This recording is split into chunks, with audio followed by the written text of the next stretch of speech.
We were walking around the amusement park in Mosul, Iraq, and a sniper took a couple of shots at us. Theme park workers, what are your horror stories? It was mid-July, and it was 100 degrees outside. Not a cloud in the sky. It was hot for me, wearing a set of khaki shorts and a thick polo shirt. I had the brake guards go on water runs as needed, and guards were permitted to rotate by swimming in the pool. This was to keep them happy, and to keep them from dropping like flies in the deathly summer heat. Naturally, the cycles of the day began like any other. We delegated starting spots, and determined the final rotation based on the number of guards who had shown up, which was all of them. For that, I felt lucky. We had lost 35 guards from the staffing pool as a result of laziness and the usual number of kids who had life's events pop up. At our park, we had a slide that was about 60 feet high.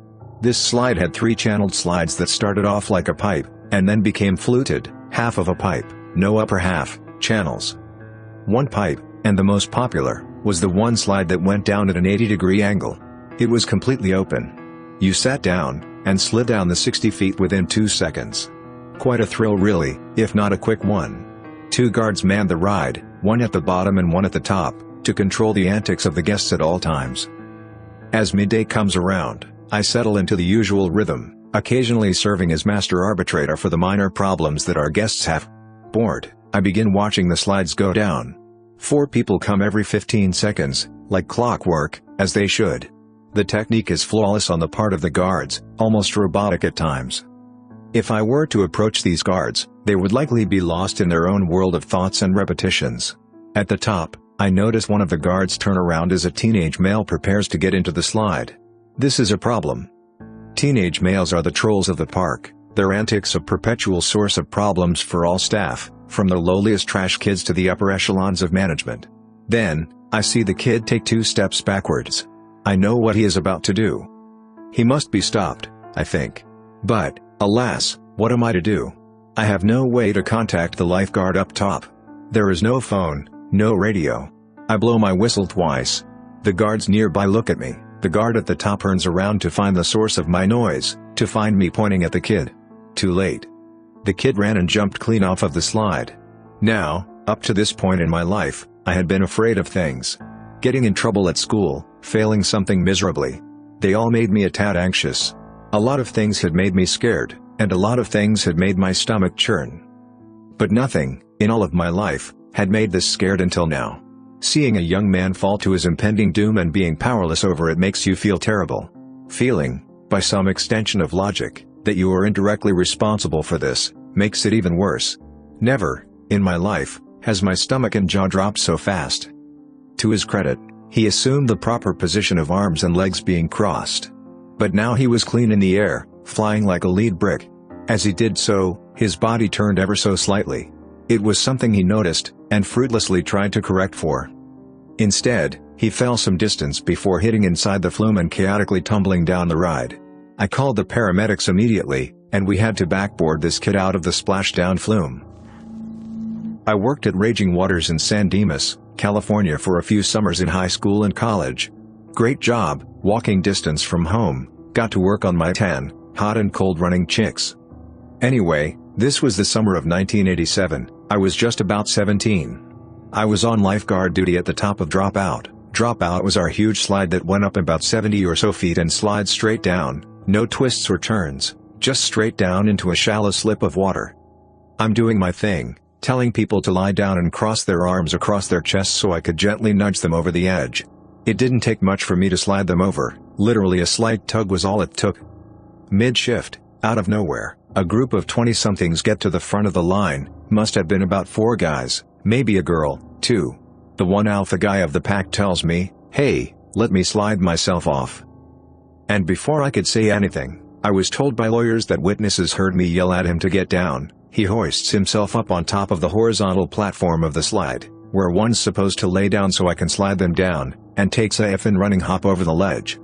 I think what he was trying to do was a cannonball and land with his back against the slide. That's my theory. Like they say when something bad happens, everything was in slow motion. The guy got lots of air. I don't think he realized that the drop is almost 90 degrees down. In midair, he tried to self-correct his jump, his arms and legs wildly trying to feel for anything to grab onto. It never happened. Thinking about it as I write this, it was sort of like Wile E. Coyote when he runs off a cliff and for a split second or two, he hangs there in the air realizing he is messed up. Somehow, he free fell between both slides. Dropout has two identically slides about 2 feet apart, and hit every iron crossbar that held up the 7-story deck. Those aqua green crossbeams above the point of the drop on each slide weren't there in '87. If they were, the guy never could have jumped. So the guy falls 70 feet, hitting pretty much every steel girder on the way down. He lands at the base of the slide with just about every bone in his body broken, compound fractures everywhere. He ended up in a wheelchair for the rest of his life and settled for about a tenth of what he tried to sue for. Yep, the butthole tried to sue the park and me. Luckily, there were dozens of witnesses who saw and heard me yelling at the guy to get off the slide. It was also passed along to me by one of the managers later that he was royally loaded out his mind. Lots of near drownings and lost bikini tops at that job, but this dropout story is the one everyone wanted to hear that summer. I used to work at a small water park where there were some dry rides up the southern end. There was this 8-year-old kid just being a little pushing in line, climbing up the slide of the playground, knocking other kids' hats off, that sort of BS. I warned him several times then asked him to leave, but he doesn't. I go and ask my supervisor what to do and he says get the scissors. He means to cut his wristband, without which he can't go on any rides. I call him over, and he surprisingly complies, and before he can react, I grab his wrist and cut off his wristband. Naturally, he starts crying like a witch. He runs off to get his mom and she comes back about 15 minutes later and comes and talks to me, without her son. She asks why I did what I did, and I explain the situation to her, and how it is standard procedure. She nods and understands, and knows that her son is a demon child. She leaves, but, lo and behold, 10 minutes later here he comes. He tries to cut in line again and I stopped him, and asked him to go back to his mom. His first reaction was to punch me in the balls. Oh no he didn't. My supervisor sees and immediately calls security. Apparently his mom saw too and she comes running. She doesn't say anything to her child, but goes and tells the supervisor to scare him. When security arrives, 30 seconds later, they grab the kid, whirl him around and handcuff him. He's pooping himself at this point. They grab him and take him off in their golf cart. A few minutes later they return and the kid has obviously been crying, and hard. He jumps out of the cart and runs straight to his mom, who grabs him and walks out.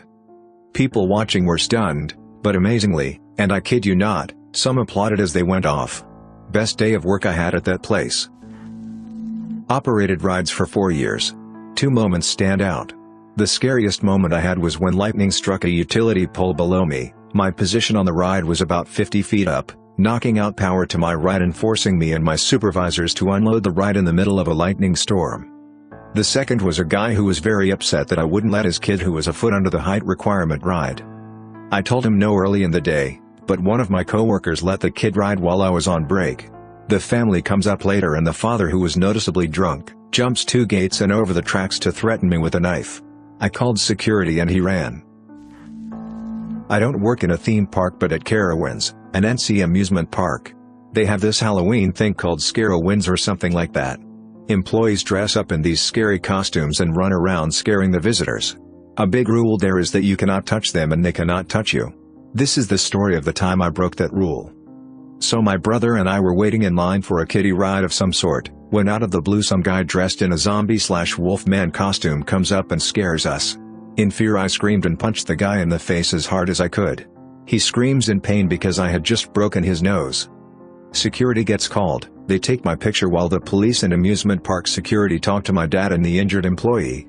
I can't much remember what happened afterwards other than telling the police officer what I did and having to say sorry to the employee. As of 2006 I am not allowed back at Scarowinds until 2016. Yep. This is what happens when you scare a 9-year-old girl, you end up with a broken nose and a hurt ego. By the way, I can go to Carowinds but my dad won't let me or my siblings go since the incident. I once worked at a water park as a lifeguard supervisor and it was an everyday thing that someone pooped or threw up in the pools. We even called it a code brown so we weren't straight up saying yeah, another turd in the kiddie pool.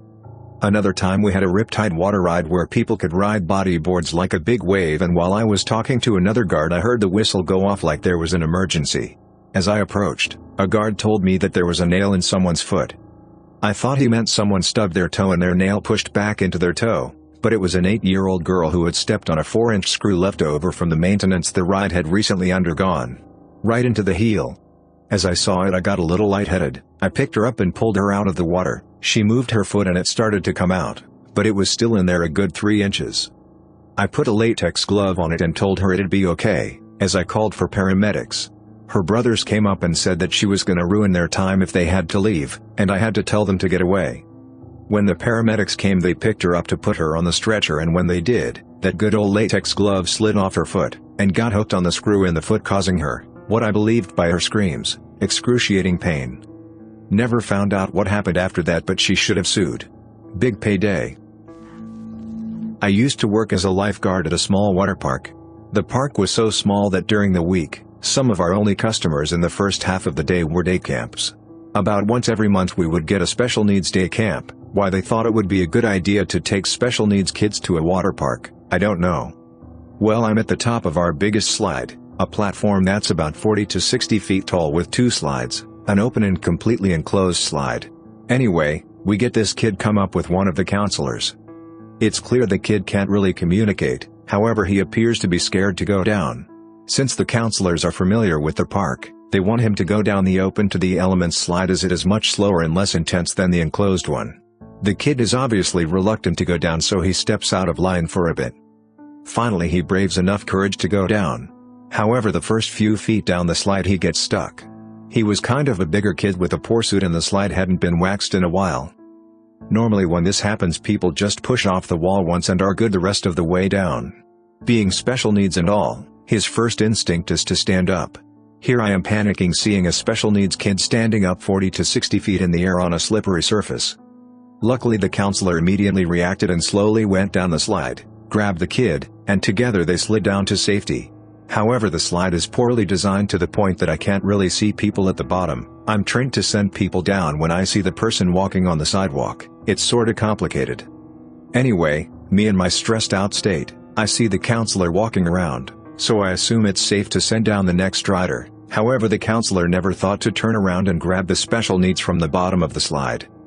Before I noticed this, it was too late, and to make matters worse, the person I sent down was a 300-pound semi-truck who was hauling down the slide. Seriously, not exaggerating. This semi-truck of a lady literally plows through the special needs kid at the bottom. Luckily the kid was alright, but that was the worst day of my first year at the park. This story was the only true time I was scared while at work.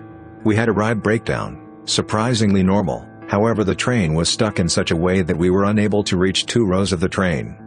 It just so happened that in one of those rows was a lady that was having a severe panic or asthma attack. Our first aid team took over when she got off, and couldn't calm down or get her breathing under control. Luckily Mom was nearby and had an inhaler.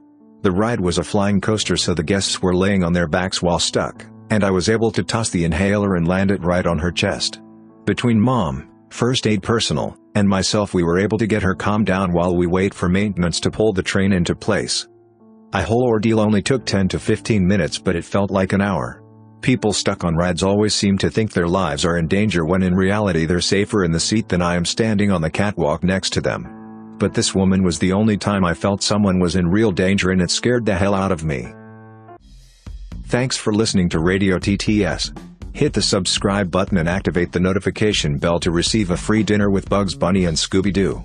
Share your own amusement park horror stories in the comments below, and watch out for creepy men on lunch buffets.